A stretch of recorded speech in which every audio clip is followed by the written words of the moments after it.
How did I start writing? Do I even remember? I've been writing forever, as far as I can remember. As a child, I used to write. And then at school, I used to write. Now, I've been writing all my life. And when I went to England briefly, and that didn't suit me, so I went back to Zimbabwe, got a job as a copywriter in an advertising agency, and I had been writing anyway. In fact, that's how I got the job. I just took some of my poems and things. Then I stopped that and went to the university. I was studying psychology, and so I had time on my hands and I had to fill it, so I wrote. It's just something I did, actually. And then around that time, this was just shortly after independence in the early 80s, I began to realize the role of narrative in nation building. So I began to take myself seriously as a writer. That was the time when the drama club was formed at the University of Zimbabwe, so I started writing plays, and a couple of them were performed. And then from there, what I actually found, it was difficult for me to continue to do drama because my focus was on women's experience. But when I went to women to say, come on, let's now do the plays, people didn't want to. The women didn't want to, yeah. And so I realized that I would have to try something else. And that's when I started writing prose. I really enjoyed writing for the stage, but I realized that I wasn't going to get the things published. So I started writing prose. So I wrote Nervous Conditions as a young woman on campus. And then it wasn't published. And so I thought, well, that's that. And I had actually started thinking, well, I need to think of another kind of career, and had gone into film by the time that the book was published. So one of the first conferences I went to where Nervous Conditions was part of the program was in 1989 on my way to Germany. But going to Germany, I was now going to learn filmmaking. So it took me a while to get back to writing. And then, of course, I had my family, and that took a lot of energy. Bringing up my kids in Germany, you know, without childcare, it was difficult. Coming back to Zimbabwe, the childcare was there, but the energy of just keeping on in Zimbabwe, that was phenomenal also. And so what I did is I formed an NGO, a Women Filmmakers NGO. It had existed before, but it wasn't really doing anything. So I came in and started some programs like the International Images Film Festival for Women. So I was quite busy. Around 2011, I was able to hand over the International Images Film Festival for Women to the younger women I'd been training, and my children had grown, so I was able to come back to writing. So I'm really happy about that. The first book that I read about Africa, that made me realize that the world I had been meeting in literature up until then was not the only world that could exist in literature, was Kamare Laye's The African Child, the translation. And I was gobsmacked. It was just the most beautiful thing that had happened to me. And I was very young. I think I was about 10, and I needed something to read, and my parents had studied, so they had several books. And I went through their bookshelf, and, you know, names like Shakespeare were names that I had always heard. So I saw this book, and the title was The African Child, and it was by somebody called Kamara Laye. And I was thinking, Kamara Laye, oh, that doesn't sound English, but it doesn't sound Zimbabwean. It was Rhodesia at that time. Doesn't sound Rhodesian either, but I was intrigued. And then The African Child, oh, that's me. You know, so I picked it up and I read it. And indeed, I found me with this young girl there. And I think that was a seminal moment for me, where I could see that I had been meeting other worlds, northern universes in literature up until then, but I realized that it's possible for my universe to exist in literature. It was a profound moment. And then from there, I started reading some of the other books that my parents had, one of them being Ngugi. It was Ngugi's book called A Grain of Wheat, but he called himself James Ngugi at the time. So I picked up this book by James Ngugi and I read it. And that was another seminal experience. You know, it's quite violent, but I could sense the passion behind the violence. It wasn't just the violence that was in my face in a disturbing manner, but it was the narrative urge that I picked up even then when I was so young, even if I didn't understand everything. And then the other one was Chinua Achebe's No Longer at Ease. Yeah, so those are the three that started me off on my journey with African literature. And I'll be forever grateful that those books were written. So then I grew up, I left home and I went to school, and we just had the northern texts. The school I went to, there wasn't a single African book. And when I came back to Zimbabwe now, after independence or around independence, and then eventually went to UZ in 1982, I was able to think again because there was talk about our own narratives. So I was able to think about that. But again, it was very difficult to get these books.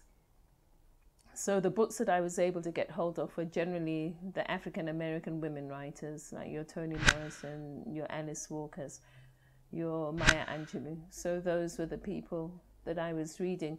So those three writers that I met as a child, and then the three African American women writers that I met as a young woman, I think were my formative experiences and caused me to marry the women's narrative with the nation's narrative. Oh well, challenges not being published. Zimbabwean publishers flatly turned Nervous Conditions down. That's why I stopped writing, because I thought I don't have a career in writing. I did manage to have one play published, and so I was grateful for that, and I got some support for that. But I wasn't then able to go further, and this is the typical women's story, that the ceiling is so low. Okay, you can do one small play, but we're not going to entertain your great vision. And this is very similar to what I was saying about Michere. She had understood the importance of this greeting. How are you? I am well, if you are well also. But people didn't pay attention. So I experienced the same. So then when I went to film school, learning how to write for the screen was such a different experience to writing prose that I didn't write for a long time. And then when I felt I had mastered that and came back to Zimbabwe, I started writing again. But nothing had changed. This was like in the early 2000s now. Not much had changed from the time when I was writing in the 1980s. There were still no people to engage with and discuss things with and to share work with. And so it was difficult for me to find people who understood what I was writing about.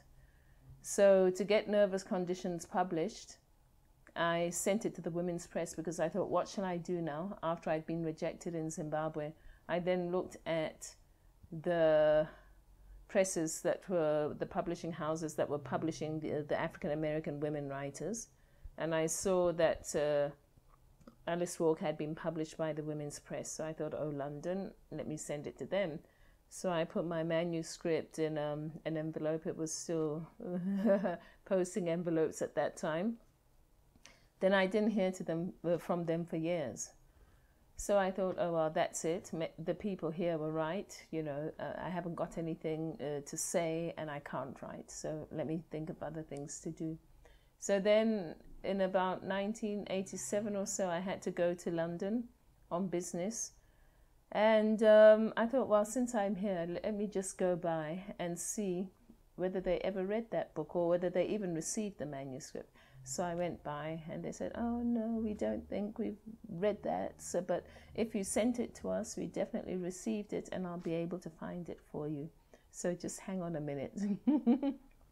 So someone went down into the cellar, and a couple of minutes later, came up with a dusty khaki envelope and said, "Is this it?" I said, "Yes, it is."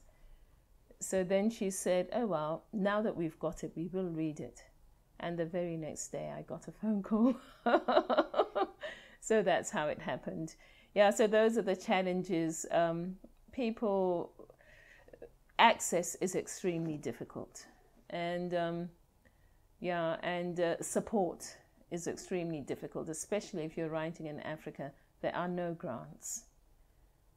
And what I also see is that the political climate is narrowing all options down. It's getting more and more exclusive in Zimbabwe. And so also the kind of recognition that you would need from your home country is often lacking. And so it makes it difficult when you go out to be able to have a platform to stand on. And this applies to my writing work as well as to my film work. So those are the obstacles. My thinking is that with the same kinds of abilities that I have as a writer, as a woman, had I been male, you know, yeah, lots of things would have been different. Yeah, so even with my third novel that's coming out now, I had to put extracts on Facebook, and it was a last-ditch attempt. I just thought, I'm going to put these extracts on Facebook and hope someone sees them. So I did that, and that's when Ella Wakatama Ofri, who's based in London, read some of those extracts, and then she inboxed me and said, "Tsitsi, I'd be happy to read the whole thing if when you're ready." So that's how that happened. Now the point is there is so little support. And one of the things that I'm finding as I grow older is that because it was so difficult when you were starting out, you did not cover the ground that you needed to cover. And I certainly didn't cover that ground that I needed to cover when I was young. So now people are saying our support goes to young people. So people like me are not really able to maximize on our potential. And it's very much the same kind of thing that I was describing about Michere, because it takes so long as a woman, and certainly historically before the space had opened up, it took so long to just cover a certain amount of ground that by the time you're there, you are expected to have been further. So in a way, the world has a subtle way of telling you that you're a failure. Yeah, so those are the obstacles.